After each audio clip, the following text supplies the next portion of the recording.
বন্ধ রয়েছে লঞ্চ পরিষেবা, যে কারণে তীব্র ক্ষোভ বাম কর্মী সমর্থকদের মধ্যে।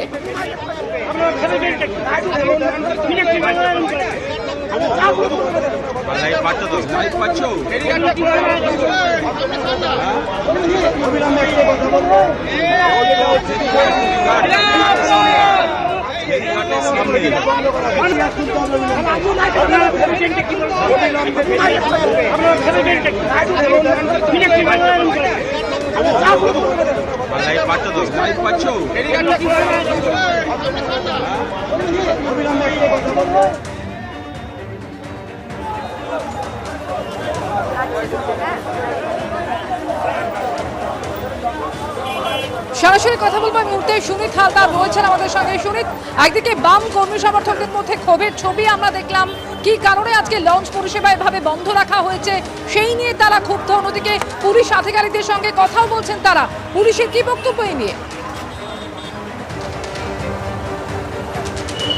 দেখো, এই মুহূর্তে আমি দাঁড়িয়ে রয়েছি হাওড়া স্টেশনের ঠিক উল্টো দিকে, যে হাওড়া ফেরিঘাট আছে তার ঠিক অফিসের সামনে।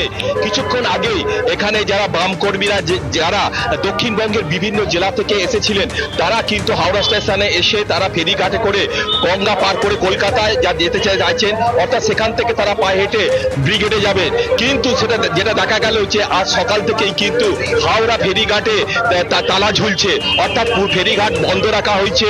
এবং এর ফলে কিন্তু যারা বাইরে থেকে আসছেন, যারা সিপিএম কর্মীরা, তারা কিন্তু যথেষ্ট সমস্যায় পড়েছে।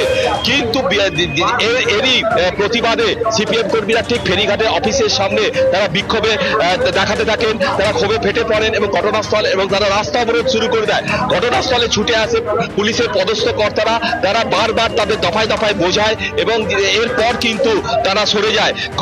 এই যে হাওড়া স্টেশনের পাশেই কিন্তু সিপিএম এর পক্ষ থেকে ক্যাম্প করা হয়েছে। সেই ক্যাম্পের যারা নেতা আছেন, যারা নেতৃত্ব স্থানীয়, তারাও ছুটে আসেন। তারাও কিন্তু সিপিএম কর্মীদের বোঝানোর পর তারা কিন্তু রাস্তা ছেড়ে দিয়েছেন এবং যান চলাচল শুরু করেছে।